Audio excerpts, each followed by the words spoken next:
Buenos días, estimados compañeros. Vamos a dar comienzo a la sesión del día de hoy. Voy a empezar pasando lista. Judith, Ábalos Varela,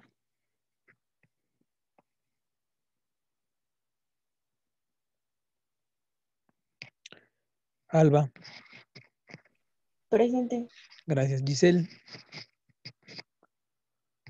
Presente. gracias. Karime,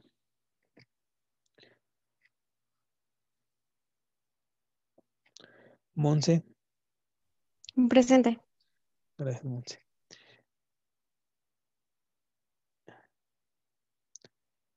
Nayeli, Presente. gracias. Wendy, Presente. León Cerón, Presente. gracias. Martínez Reyes, Mejía Villaseñor, Miranda, Presente. gracias. Pedraza, Ríos Reyes, Rivero Suárez, Geraldine, Orland, Presente. gracias. Bueno, compañeros, daremos comienzo entonces. Voy a empezar a compartir lo que es mi pantalla. Bueno, el día de ayer estábamos viendo lo que corresponde a lo que es lo del marxismo. Y yo les decía que había diferentes etapas o modos de producción. Les comenté el día de ayer. Bueno, pues vamos a retomar eso que yo les había mencionado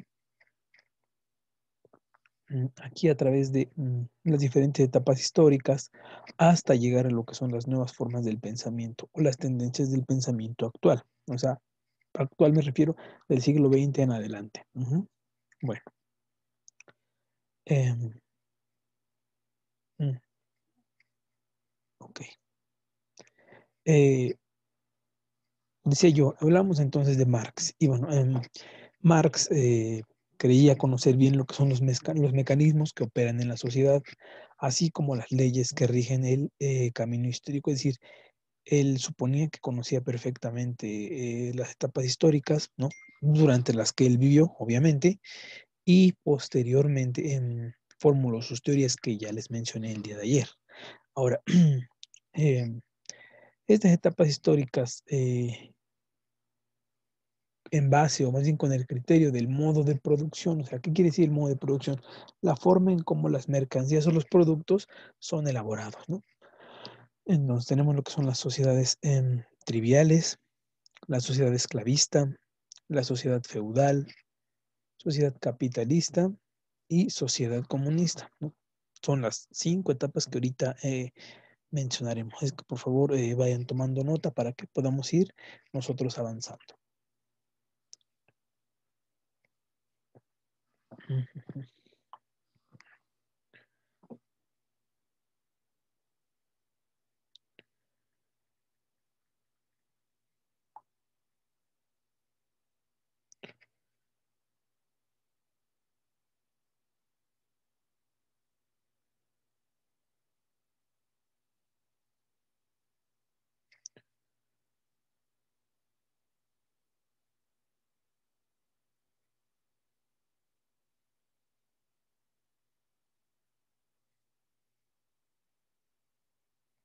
Bueno, continuamos. Entonces, bueno, las sociedades triviales o tribales, como también se les conoce, em, hacen referencia a la palabra tribu, ¿no? ¿Qué significa tribu? Una comunidad gregaria. ¿Qué es una comunidad gregaria? Es un conjunto de individuos que comparten espacio, tiempo y recursos, así como la alimentación. Se establecen en un área y están ahí conviviendo entre ellos. Eso es una tribu, una sociedad trivial. Por lo tanto, aquí dice, y así es, que son las denominadas o las que pertenecen a lo que es el comunismo primitivo. las actividades sustanciales de esta etapa tienen que ver con la cuestión de la caza, la pesca, la ganadería, y cuando el hombre se volvió sedentario, porque ustedes sabrán que el hombre era nómada por naturaleza, es decir, andaba recorriendo diferentes lugares en búsqueda de alimentos o de animales, o sea, la caza y la recolección. Cuando él descubre que puede producir sus alimentos, viene entonces un giro a sus actividades, que es la agricultura. Pero para que la agricultura tuviera éxito, tenían que él establecerse en un lugar. ¿Por qué? Porque tenían que estar observando cómo iba creciendo el producto que se estaba formando en la tierra. Pero él tenía que darle los cuidados correspondientes. Por lo tanto, se vuelve sedentario. Entonces, había caza, pesca y ganadería. Él sabía a dónde los iba a encontrar. Por ejemplo, sabía que en tal región podría encontrar los árboles. Que en estas fechas había peces en la parte alta del lago, por ejemplo. Cuando descubre la agricultura, vuelve sobre sedentario, es decir, se establece ya en un lugar más o menos fijo y no anda como un nómada buscando alimentos, comida, etcétera. En estas etapas, pues bueno, hay poca especialidad en el trabajo y la unidad social es la familia. O sea, aquí no hay empresas, burgueses, no, sino aquí es la familia. En este caso, hay dos teorías opuestas. Ya es cuestión de cada quien la que quiera elegir.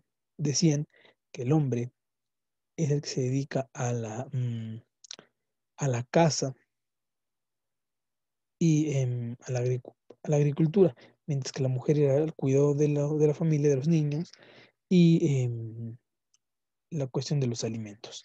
Otra teoría que apenas salió dice que las mujeres en realidad eran las que cazaban los mamuts, mientras que el hombre era el que se dedicaba a la agricultura. Entonces son cosas un poco contrarias, pero existen evidencia de ambas. Entonces, para saber cuál es, sería muy difícil aquí meternos a debatir, ¿no? Que sí o que no. Solo yo les comento las dos que existen, nada más. Ahora, el grupo de familia era dirigido por el patriarca. ¿Qué es un patriarca? Es el padre. El padre es la cabeza de la familia, está la madre, los hijos. Aquí no hay propiedad privada y no hay necesidad de Estado. ¿Por qué? Porque todo es un bien común. Todo es de todo y para todos. El bien común. No existe de que esto es mío, mi tierra, mi espacio, mi cabaña, mi comida. No, es un bien común y no hay necesidad de un Estado. ¿Qué quiere decir esto? El Estado es como el que regula las relaciones y busca que se respalden los derechos de cada quien. Es decir, si es mío y eso es tuyo, pero tú quieres invadir lo mío, es una función del Estado brindar la seguridad y la certeza, por ejemplo. Por lo tanto, no habría necesidad de un Estado, porque además no había cobro de impuestos, no había quien gobernara, etcétera. Nos copien, por favor, y continuamos.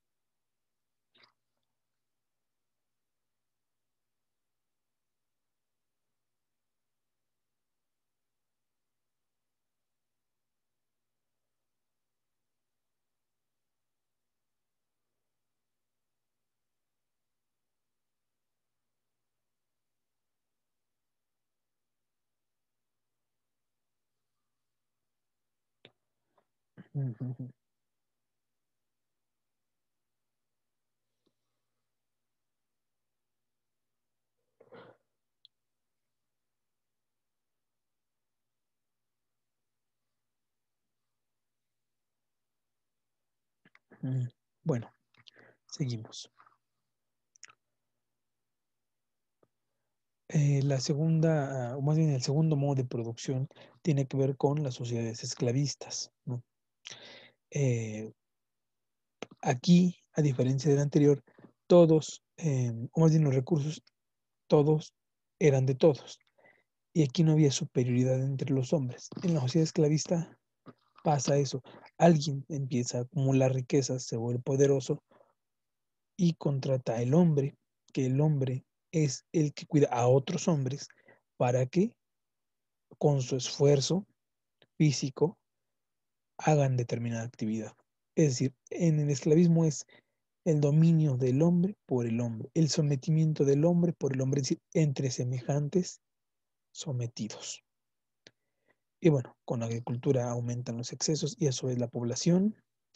Hay cierta especialización en el trabajo, pues sí, porque la actividad ya era más productiva. Surge la propiedad privada de los medios de producción, lo que les decía yo, inicia la explotación del hombre por el hombre, es decir, el hombre se convierte en el verdugo del propio hombre. Aquí hay dos clases sociales, amo, que es el dueño de los medios de producción, y el esclavo, dueño de la fuerza de trabajo y sirviente fiel del amo, ¿no? Entonces, ¿se acuerdan que ayer también yo decía lucha de clases o la lucha de contrarios? El burgués y el proletariado, ¿no? El amo y el esclavo, el señor feudal y sus esbirros. Y así, o sea, para que se den cuenta que desde periodos históricos ha existido esto. Esto de la desigualdad no es algo de ahorita o de hace 10 años, 20, no.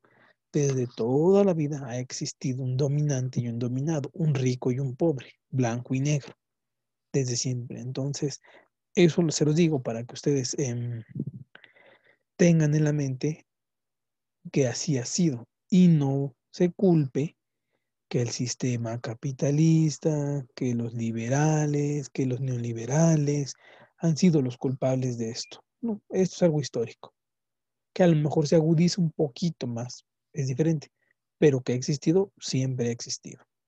Ahora, este medio de producción, ¿dónde predominó? Bueno, en las civilizaciones de Egipto, Grecia y Roma. El esclavismo, el sometimiento. Les doy un minuto, copen y avanzamos.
Bueno, seguimos entonces.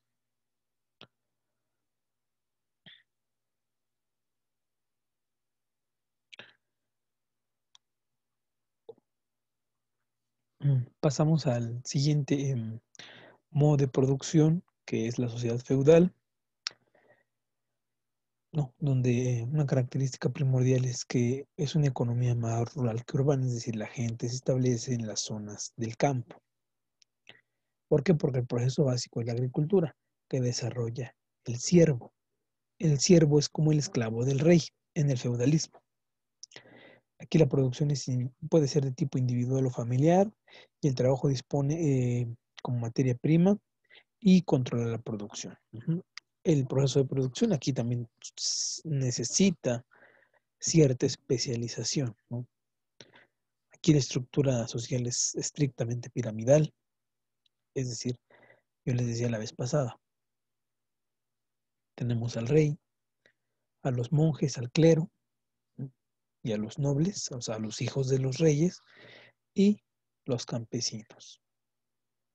Por eso les digo que es una economía más rural que urbana, por la actividad que es meramente del campo. La sociedad es autosuficiente y no hay en un principio excedentes, porque en lo que comenzaba la producción o en lo que se volvían competitivos, pues apenas si alcanzaban a satisfacer sus necesidades. Más adelante, con el uso de la tecnología, se vuelven tan competitivos que generan excedentes. Y es ahí donde empieza el comercio, con esos excedentes. Yo tengo en exceso tal producto, pero me hace falta otro. Ah, pero el que está ya tiene el que yo quiero y le sobra, pero no tiene del que yo tengo en exceso. Entonces voy a hablar con él. Oye, mira, yo tengo esto que tú no tienes y tú tienes eso que yo quiero. Intercambiamos. Trueque. Eso es trueque. Ujú. Bueno, y por último, en las ciudades, la estructura de los gremios es semejante a la del campo. ¿No? Un capataz para un campesino. Un amo para un esclavo. Alguien que te estaba arreando para que hicieras las cosas. Y tenía que estar viendo que lo que produjeras no te lo robaras. Porque esa es la otra. Ok, no me pagas mucho, me tienes aquí trabajando, pues te voy a robar lo que yo estoy produciendo. Sí, pero alguien te está cuidando y si tú abusas de su confianza, vienen los castigos. Entonces, por favor, copien 2 minutos y continuamos.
Seguimos, compañeros. Entonces, ¿ya terminaron de copiar o todavía siguen tomando nota, compañeros?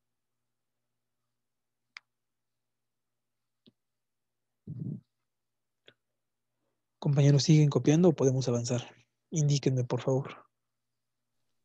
Espere tantito, profe. Ok, gracias, Nadia.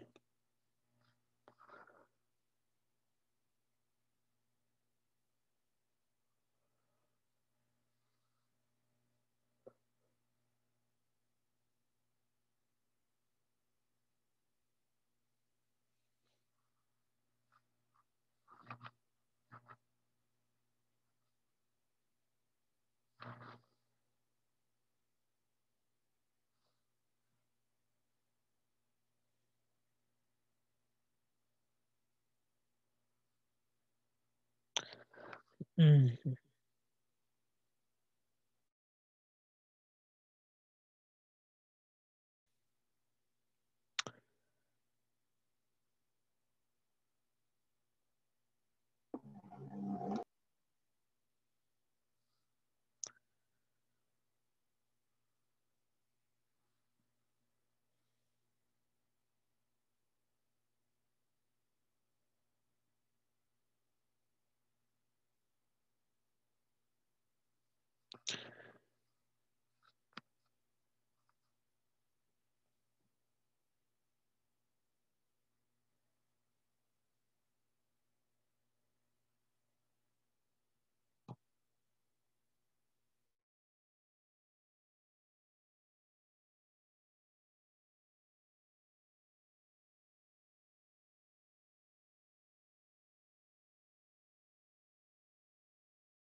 Bueno, continuamos entonces, compañeros. Tenemos ahora sí la sociedad capitalista. Ayer mencionábamos también que esta tuvo un origen a partir de la revolución industrial y es el sistema que prevalece hasta nuestros días. Aquí sí existe la propiedad privada de los medios de producción, el obrero, el proletariado, eh, el capitalista y las clases sociales va con la burguesía industrial, o sea, la gente que tenía las fábricas, las empresas y el proletariado, es decir, el obrero que trabajaba en las fábricas del burgués industrial. Entonces, son dos nuevas clases sociales, pero les digo, seguimos manteniendo las clases anteriores, un rico, un pobre, el dueño de los medios de producción, el que no es dueño, el esclavo, el siervo, ¿no? Etcétera. Entonces, bueno, copy por favor para que vamos a avanzar.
Bueno, seguimos compañeros entonces. Y les decía yo, la última de estas sociedades es el comunismo, ¿no? Ayer también lo mencioné y hablaba un poquito de esto, que buscaba que los medios de producción dejaran de estar concentrados en una sola persona, que fuera el dueño y que por lo tanto existía la propiedad de los medios, que estos medios fueran comunes y que la riqueza se repartiera según las necesidades de cada quien y se trabajara o no, todos tendrían lo mismo. Era la idea que preservaba esta corriente o modo de producción.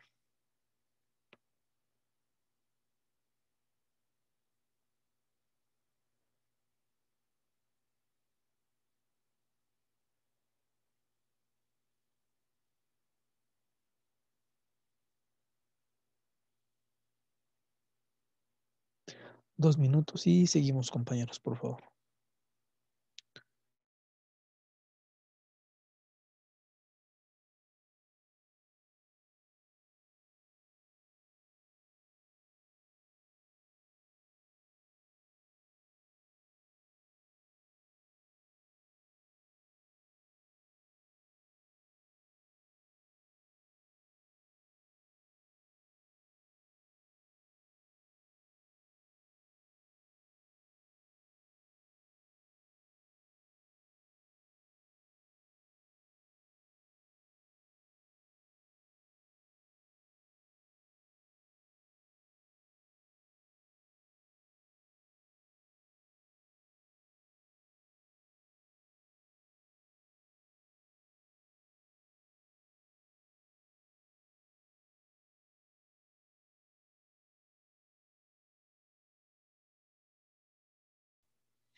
Ok, bueno, compañeros, seguimos.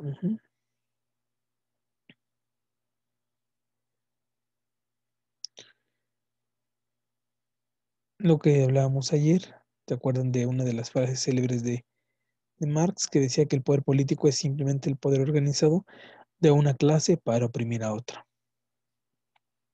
Alguna otra frase interesante de Marx es que el capitalismo tiende a destruir a sus dos fuentes de riqueza, la naturaleza y los seres humanos. Pues sí, porque a ambos los explota, hace una sobreexplotación de la naturaleza, extrae todos los recursos y acaba con ellos. Es un depredador. Y también de la mano de obra. ¿Por qué? Porque puede ir en dos sentidos. El primero por la sobreexplotación laboral o por la introducción de máquinas. Si introduce máquinas, el trabajo humano deja de ser una condición necesaria y se vuelve reemplazable. Entonces, de ahí está esta frase, ¿no? Que es interesante. Bien, llegando a esto, bueno, aterrizamos en lo que son las tendencias actuales que yo les mencioné en un principio. ¿Se acuerdan que les dije, vamos a ver las tendencias actuales del pensamiento? Tendencias actuales corresponde a lo que es el siglo XX. Eso ya es actual, siglo XX.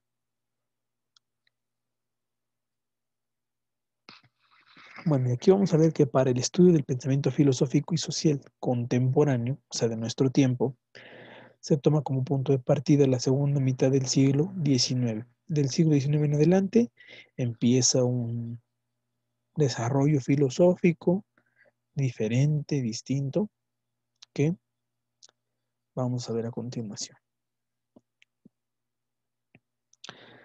Surge una cosmovisión, y una cosmovisión, o sea, una visión más amplia e interpretación filosófica, que deja de ser lo que era un instrumento de especulación, de análisis teórico, de interpretación de la realidad. Acuérdense que las interpretaciones son muy variadas, muy diversas, y ahora se convierte en un medio de transformaciones sociales directas, búsqueda de interpretaciones de los fenómenos sociales y científicos que están directamente relacionados con la actividad práctica del hombre, es decir, pasa de ser un instrumento de interpretación a ser un medio de transformación social directa. A través de la filosofía y los pensamientos se vuelven en un medio, una herramienta para transformar y deja de ser una simple especulación. Tomen nota para que podamos continuar.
Bueno, compañeros, seguimos entonces.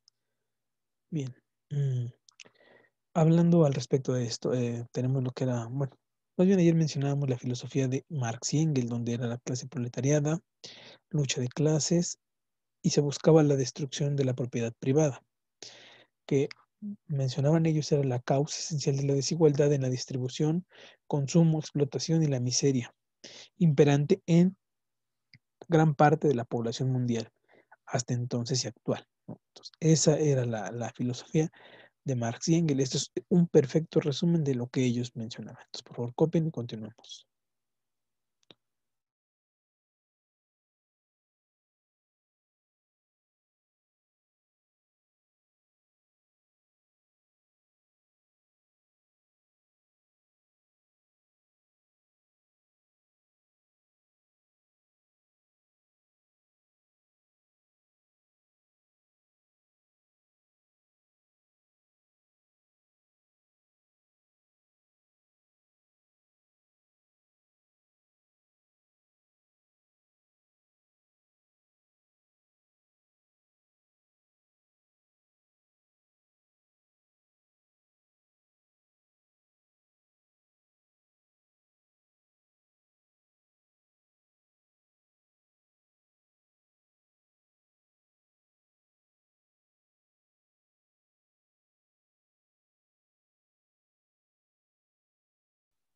Seguimos entonces, compañeros.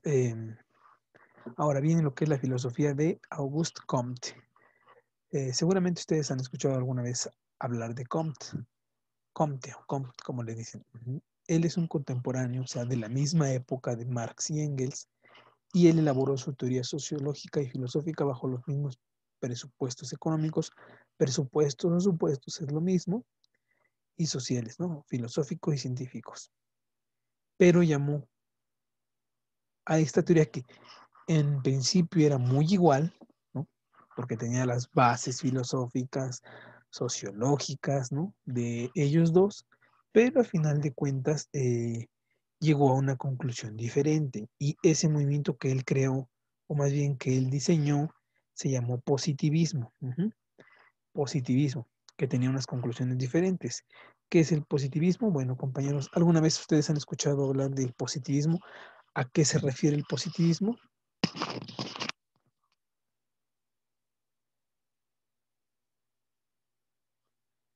Compañeros, ¿me han escuchado hablar del positivismo? ¿Alguna vez lo han escuchado? ¿Saben qué significa el positivismo? No, profe. ¿No? Bueno, el positivismo es una corriente filosófica que dice que la única manera en que la ciencia avance, el conocimiento avance, es a través de un método científico. Si existe un método científico, es como las ciencias triunfan en el dominio de la naturaleza. O sea, que no nomás es hacer las cosas por instinto, sino por un método, un conocimiento científico, o sea, un conocimiento previo y un método ordenado, eslabonado, para que tú puedas descubrir los procedimientos de la naturaleza. Eso es el positivismo. Por eso eran conclusiones diferentes a los de Marx y Engels, aunque eran de la misma época, son cosas distintas. Por favor, seguimos.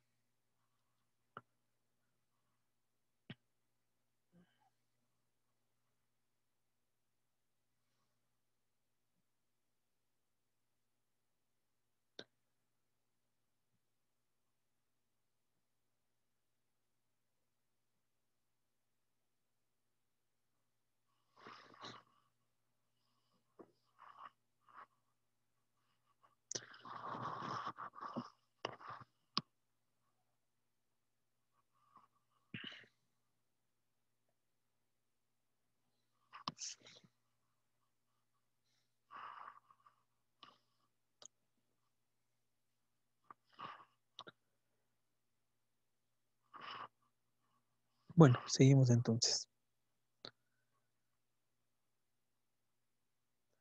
Aquí surgen tres corrientes de la filosofía política. Las otras eran de la economía política. Estas son de la filosofía política. Tenemos lo que es el comunismo, mencionado hace ratito, que digamos que es una doctrina. Son adoctrinamientos todos estos, ¿sí? Donde se apuesta por el bien común de todos los bienes y ausencia de propiedad privada. Acuérdense, el comunismo es la ausencia de la propiedad privada y que todo es de todos. Al hombre se le liberaliza y no tiene que haber Estado. Con que sepan esas cuatro cosas, ya me podrían hacer una definición de lo que es el comunismo. Tenemos lo que es el socialismo, que para Marx el socialismo es el intermedio del Estado entre el capitalismo y el comunismo, es decir, entre uno y otro existe algo y ese algo es el socialismo, que es una etapa que se caracteriza por la dictadura del proletariado, y el socialismo hace que el interés de un individuo, si sumamos el de cada uno de los individuos, se vuelve un interés común, una lucha de clase. Y esa lucha de clase es el ideal del socialismo. Ahora, tenemos también lo que es el liberalismo, que es otra corriente económica que afirma que el Estado debe borrar el beneficio del mercado, ¿no? Y dice que el Estado debe proteger la libertad individual. Es por lo que se debe de preocupar el Estado únicamente. Por favor, tomen nota y seguimos.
Seguimos entonces.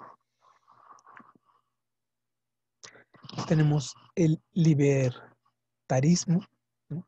Que es una doctrina radical. Acuérdense, cuando esté la palabra radical, quiere decir que es llevada al extremo. O sea, una cosa es lo neutral y otra cosa es lo radical. El radical es llevado algo al extremo. Es una doctrina liberal radical que aboga por la desaparición del Estado.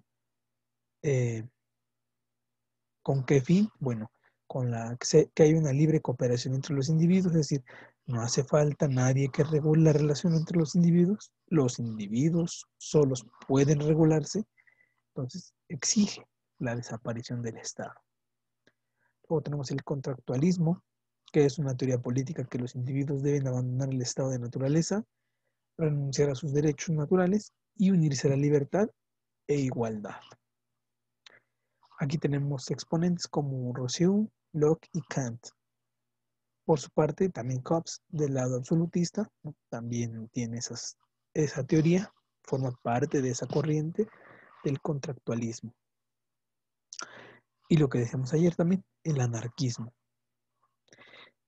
Y nos mencionaba ayer, me parece que fue Varela quien mencionó que el anarquismo era un rechazo de cualquier poder o autoridad y que el único que valía era el individuo y sus valores. O sea, quien quisiera regularte o gobernarte, no le tendrías que hacer caso. Eso es un anarquista. Cabe en contra del sistema, obviamente. Eso así se define.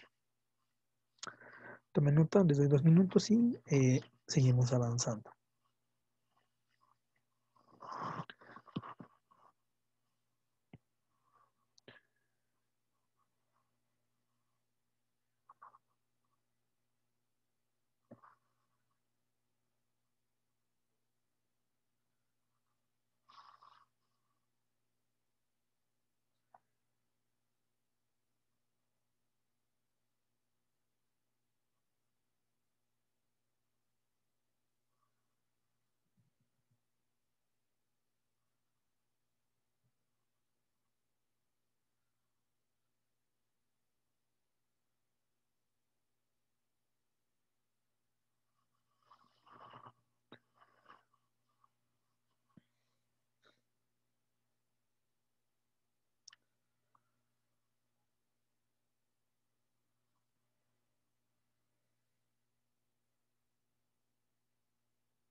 Seguimos entonces, compañeros. 3 corrientes más, que es el humanismo, donde el centro de todo es el ser humano, ya que sus valores serán la virtud que conduzca el mundo. Tenemos el feminismo, que busca la emancipación total de la mujer, tanto en los ámbitos político, social, deportivo, cultural, económico, en todas las áreas. Y el utilitarismo, que es una doctrina que considera útil eh, cómo es que se puede dar placer, ¿no? El placer en cuanto a que en cuanto hagas lo que a ti te guste, lo que a ti te plazca, y eso te va a dar satisfacción. Eso es el utilitarismo. Es decir, la vida humana debe ser basada en una aritmética de placeres. ¿Qué quiere decir esto? Que yo decido si hago tal o cual cosa si me brinda esa satisfacción. Si no me satisface, no me gusta, no me importa, no lo tengo que hacer. Pero más bien, aquí la forma de pensar es por lo que a mí me va a satisfacer, más no porque sea lo correcto o no correcto que yo tenga que hacer. Esa es la diferencia. Por terminar de copiar para que pasemos al pizarrón, que vamos a ver algunas otras que aquí no están, pero las vamos a explicar, sobre todo porque vamos a trabajar con algunos autores.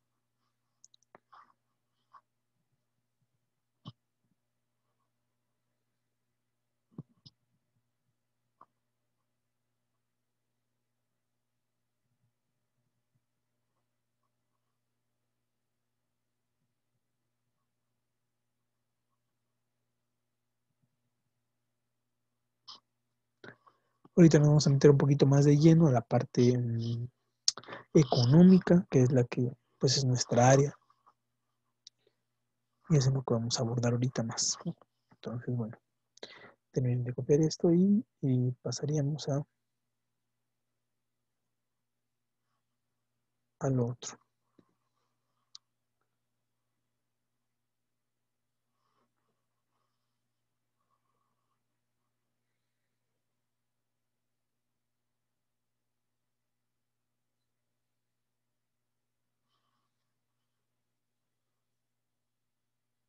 Bueno, voy a dejar de compartir esto y pasamos al Paint.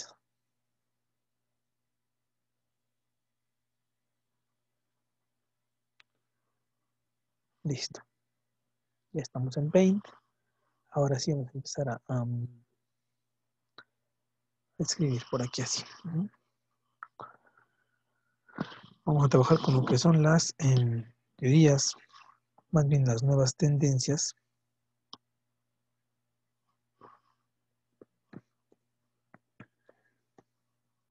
del siglo XX. Las nuevas tendencias del siglo XX, vamos a trabajar con ellas.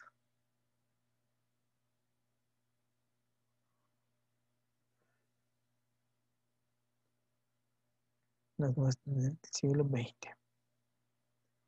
Me voy a enfocar mucho aquí en la parte que tiene que ver con lo económico, ¿no? Entonces, bueno. Aquí tenemos en primer lugar el análisis monetario y la teoría cuantitativa. Aquí quien es el principal representante es Irving Fisher. Con la famosa teoría cuantitativa del dinero. Tenemos a Irving Fisher con su teoría cuantitativa del dinero, donde habla sobre la velocidad de circulación del mismo y así. No voy a meterme así a definir muy precisamente las teorías monetarias, porque no es el objeto de estudio de este curso, ¿no? Pero sí vamos a al menos mencionar la Universidad de Cambridge, ¿vale? Tenemos la teoría monetaria de la Universidad de Cambridge y bueno, aquí hay algunos cambios, no hay fórmulas, las formas del dinero, las formas del dinero que tenemos desde la M1, M2, M3 y M4. Son sus formas del dinero, ¿no? Las M famosas, que la forma más líquida es la 1, ¿no? M1, y así hasta las formas de crédito, etc. Aquí, ¿quiénes son sus principales representantes? Los voy a poner para ver si me caben aquí. Sería Hathaway. Hathaway es uno de los principales exponentes. Robertson es otro de los principales exponentes de esta teoría, de esta teoría monetaria de la Universidad de Cambridge, ¿no? Ellos dos básicamente. Luego tendríamos lo que es la competencia imperfecta, que es otra teoría.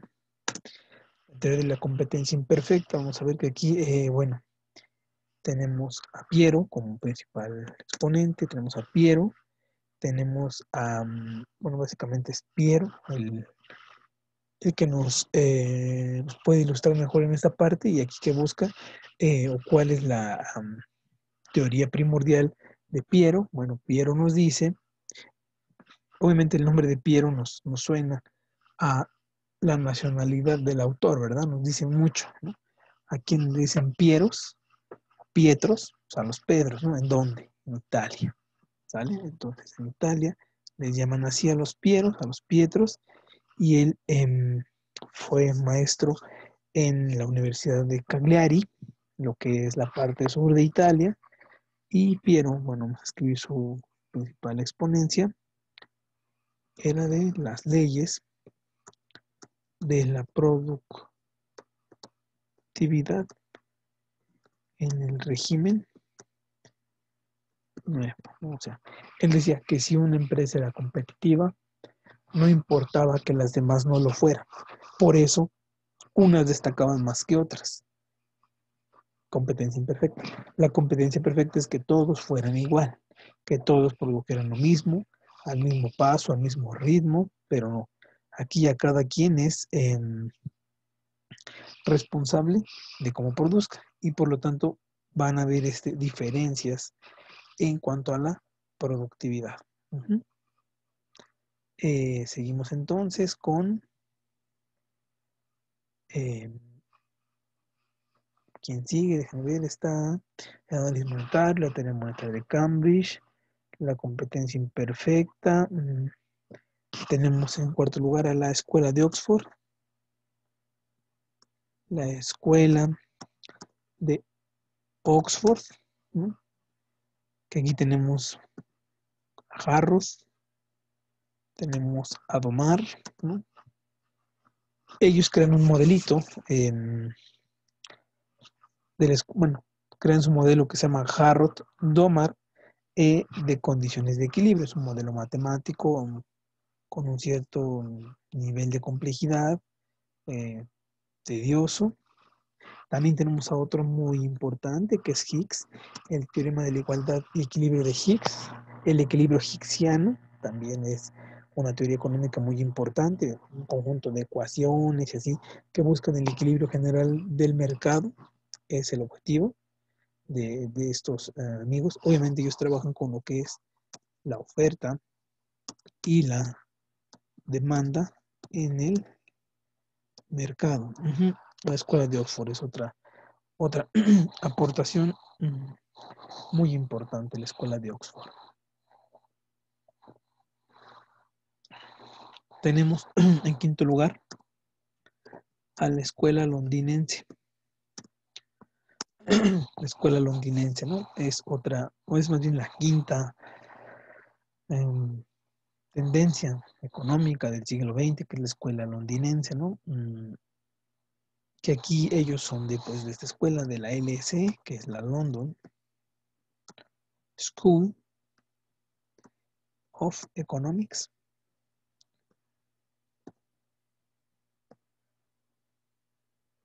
La London School of Economics, que es la Escuela de Economía de Londres, muy importante esta escuela, muy reconocida, muchísimo prestigio, compañeros. Y bueno, ellos fueron fundados desde 1895, esta escuela, y aquí tenemos a sus profesores más famosos, obviamente. Es Edwin Canaan, Lionel Leonard, básicamente. Y bueno, esta escuela, la escuela londinense, es considerada la homóloga de la escuela de Chicago. Obviamente aquí nacen los famosos Chicago Boys. Todos aquellos egresados de la escuela de Chicago. Entonces, su homóloga en Estados Unidos era la Universidad de Chicago, la escuela de Chicago, y en Europa la escuela londinense. O sea, son homólogas. Es la misma forma de pensar, la misma filosofía, etcétera.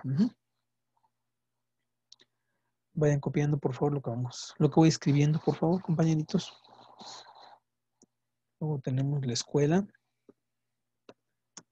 sueca. La escuela sueca, vamos a ver que aquí tenemos tres muy reconocidos, que es Wixel, tenemos a Davidson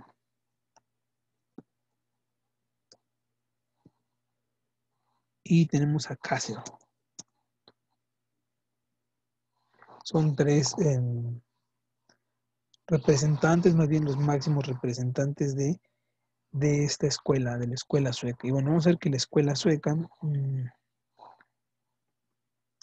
recibe este nombre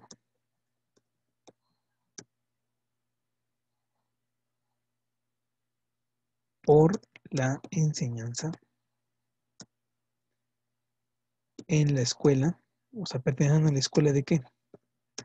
De Estocolmo. Estocolmo es una ciudad sumamente importante en Suecia, o más bien es la capital de Suecia, ¿no?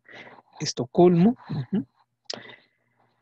Y ellos pertenecen a esta universidad. O sea, la escuela sueca, donde es la cuna de la escuela sueca, es la ciudad de Estocolmo. Aquí es sus autores. Y bueno, ellos ocupan mucho lo que es el derecho con la economía, o sea, la relación que guarda el derecho y la economía. El derecho, o sea, la carrera de derecho con lo que es la economía, o sea, las leyes y las leyes cómo se veían influenciadas por la economía y al revés, la economía cómo se veía frenada a veces por la cuestión del derecho, era su relación que guardaban entre ellos dos, ¿sale? Entonces, bueno, seguimos con la que sigue, que es la escuela sueca. Bueno, no lo he puesto aquí, pero falta la escuela austriaca, que ellos pensaban que la economía no debía ser enseñada con números o modelos matemáticos, ya que creían que la realidad se tenía que adaptar. Más bien ya que creían que el modelo, más bien ya creían que la economía se tenía que adaptar a la realidad, ¿sí? Y no al revés, o sea, no crear la fórmula, la teoría y decir que la realidad se tiene que acomodar a la teoría para que funcione, no, sino que la realidad, o más bien la teoría tenía que ser hecha en base a la realidad presente. Y eso pues es algo lógico, ¿no? A veces una cosa se tiene que adaptar a la otra y no al revés. ¿Listo? Bueno, básicamente con estas, déjenme ver a ver esta monetaria. Sí, porque bueno, no están todas, faltan. Bueno, faltan como dos. Keynes, ¿no? Intervención estatal. ¿Cuál fue la ventaja de Keynes? Que salimos de la crisis del 29-33, y él le apostó por aumentar la DA. ¿Qué es la DA? La demanda agregada. ¿Vale? Entonces, por favor, copien esto, compañeros, para que podamos seguir. Son las nuevas tendencias del siglo XX. Es importante, pues, conocerlas, mencionarlo. ¿Sí estamos de acuerdo, compañeros, o no?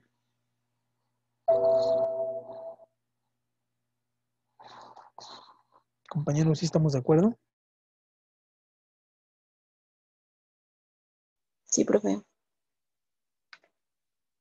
Muy bien, muy bien. Entonces, les doy 3 minutitos, 2, cópienlo y seguimos.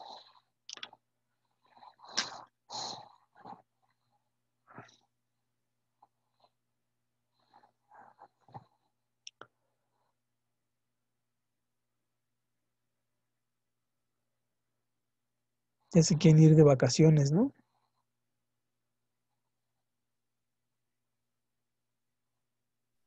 Sí, ya. Profe, ¿cuándo va a hacerse examen? Mi examen va a ser el día viernes 11, es decir, de hoy en 8. Ok. De hoy en 8 es el examen, compañeros, ¿no? Este va a venir súper largo como los otros, ¿verdad? Sí, un poquito. Y lo que pasa es que ahorita es mucha historia, porque Sí. pues, estamos viendo, creo que algo de historia, y entonces va a ser un poquito más de explicación teórica, Ujú, por favor. Bueno, ok.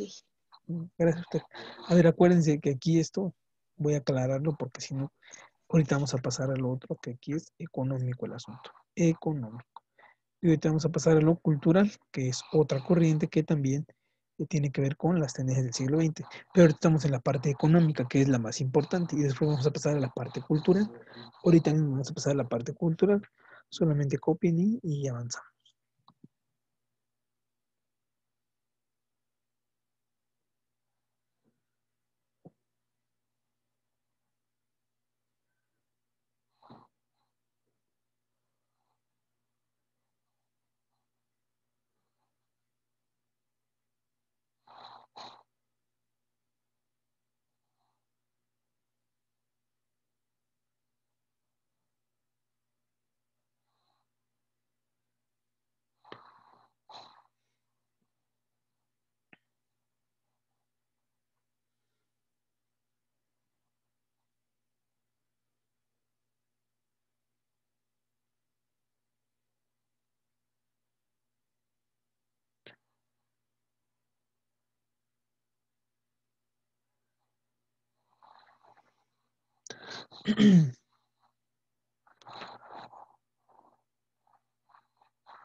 Bueno, vamos a pasar entonces.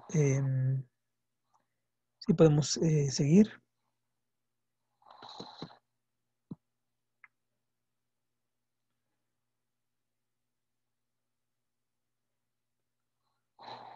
Compañeros, podemos seguir. No, profe, me espera tantitito. Claro que sí, claro, no hay problema. Sino que les pregunto para que ustedes me digan, digo, a lo mejor ya acabaron y así, pero si no, no hay ningún cuidado, no hay problema.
¿Podemos seguir? Ya, profe. Ya, perfecto, muy bien, gracias compañeros. Bueno, vamos a pasar a la parte Sí, muchas gracias. cultural. Gracias a usted, Alba. La parte cultural, vamos a trabajar con la parte cultural, que lo vamos a poner por aquí.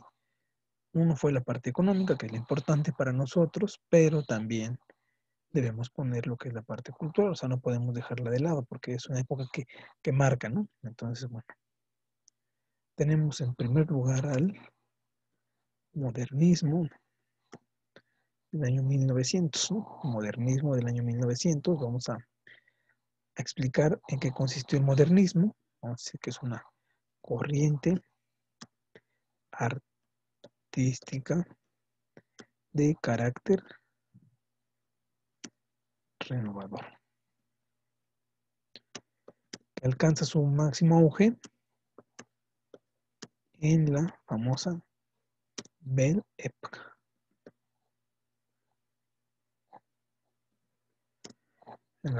en la bella época. Ujú. Perdón. En la bella época. Vamos a ver que aquí, bueno, hay símbolos de la libertad y la etapa moderna. Rompe con los estilos academicistas que había hasta ese entonces y viene influenciado mucho por la cuestión de las ¿cómo se llama? Estampas japonesas o la naturaleza exuberante. El modernismo se ve muy, muy influenciado por eso. ¿Vale? Eh, Seguimos con el fauvismo, fauvismo, que es de 1904.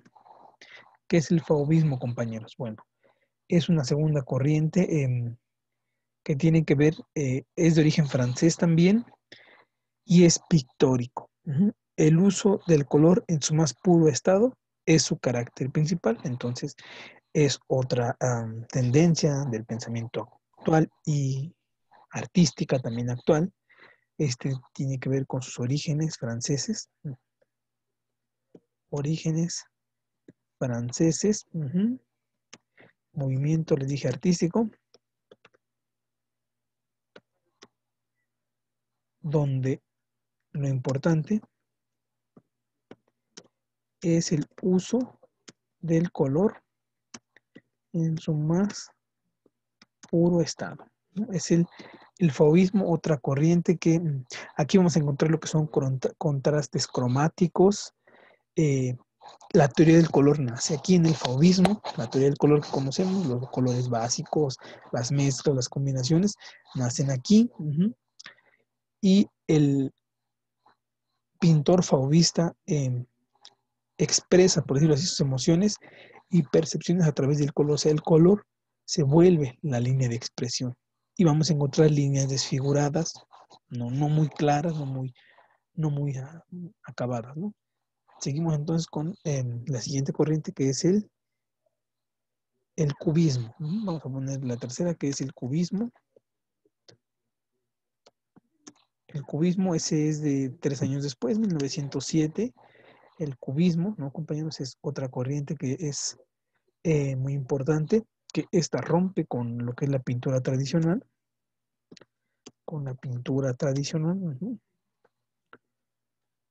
y aquí usa la perspectiva como característica principal. O sea, la perspectiva se vuelve muy importante y por lo tanto las figuras geométricas, geométricas son la representación de la naturaleza y el entorno, la figura geométrica. Cubismo de 1907, que también es muy importante mencionarlo. Luego tenemos lo que es el futurismo. Futurismo es más adelantito, te lo voy a poner por acá abajo. Es que no cabe, creo. A ver si aquí está. Tenemos el número 4, que es el futurismo de 1909. Futurismo de 1909. Donde nace en Italia. Nace en Italia.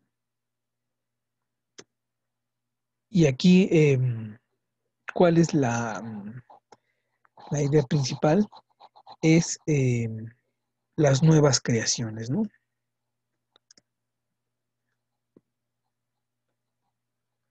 Formas modernas. Las máquinas, por ejemplo, ya se pintaban y eran la máxima inspiración.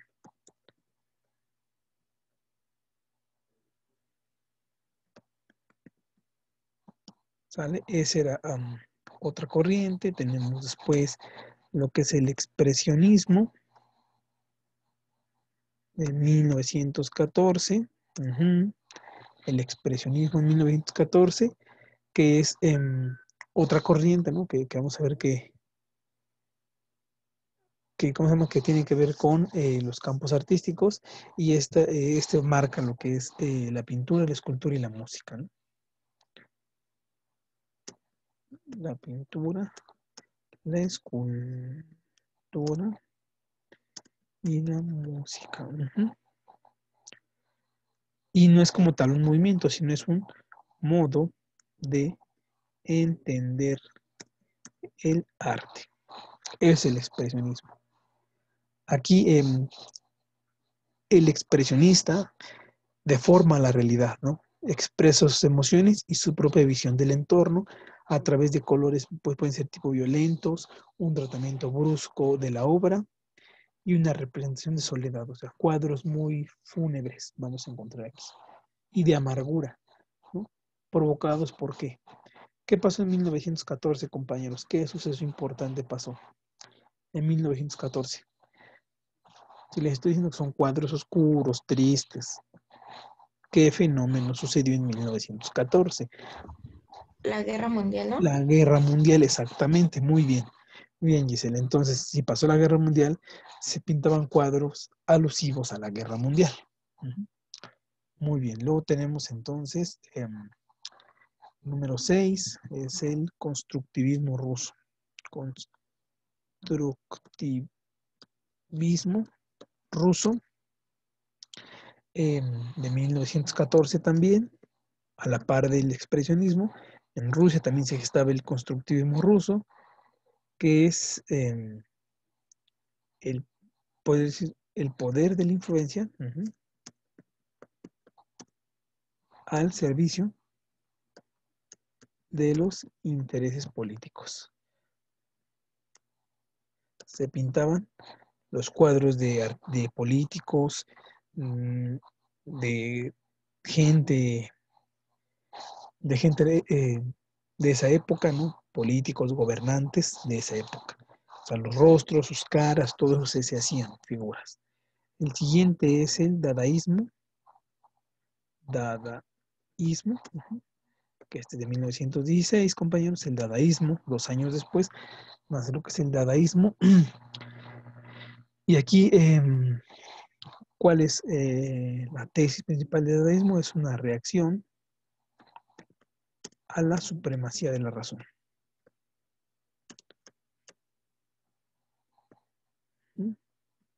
O sea, la razón era la que movía el mundo. Y por lo tanto, el artista Dada, que así se les conoce, los artistas Dada, son los del dadaísmo, se burla del sistema establecido en todos los órdenes y dice que la idea de cada quien debe estar por encima de lo que está establecido. Eso es un dadaísta. Es una corriente, pues, de tipo heterogénea, y es una forma de ver el mundo de diferente manera. Eso es el dadaísmo. Por favor, entonces, cópienlos para que ya casi concluyamos.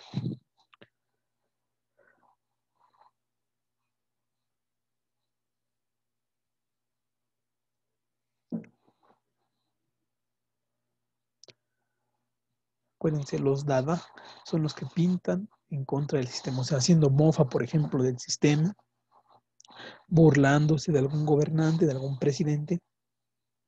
Eso es un Dada.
Bueno, compañeros, ya casi estamos por terminar. Acaben de copiar para que vamos a terminar hoy como 8:29, ¿sale? Un poquito antes, ¿no? Porque 8:30 tengo una reunión que atender, entonces, eh, por favor.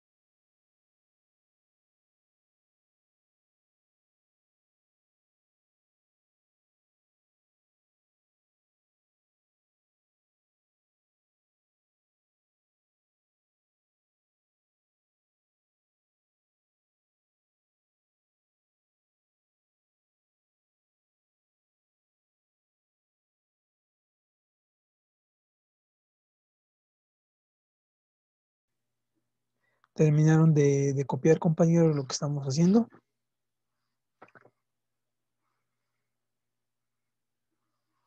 Compañeros.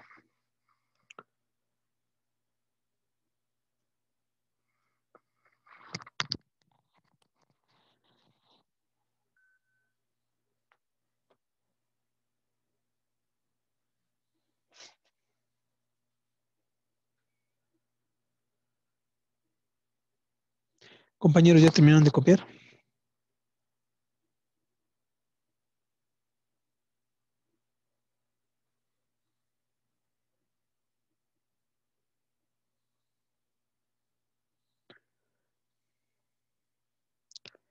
Compañeros, ¿me están escuchando?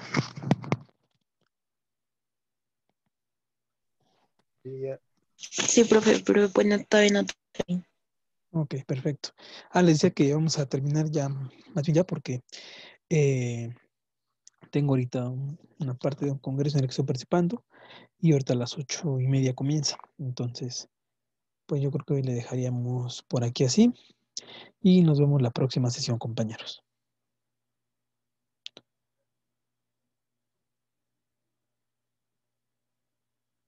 ¿Estamos de acuerdo? Sí, profe, está bien. Muchas Y gracias. no, gracias a ustedes. El jueves, nos vemos el día jueves y el viernes es el examen. Hasta luego, Sí, compañeros. bye. Bye, Buen compañeros. día. Buen día, hasta luego.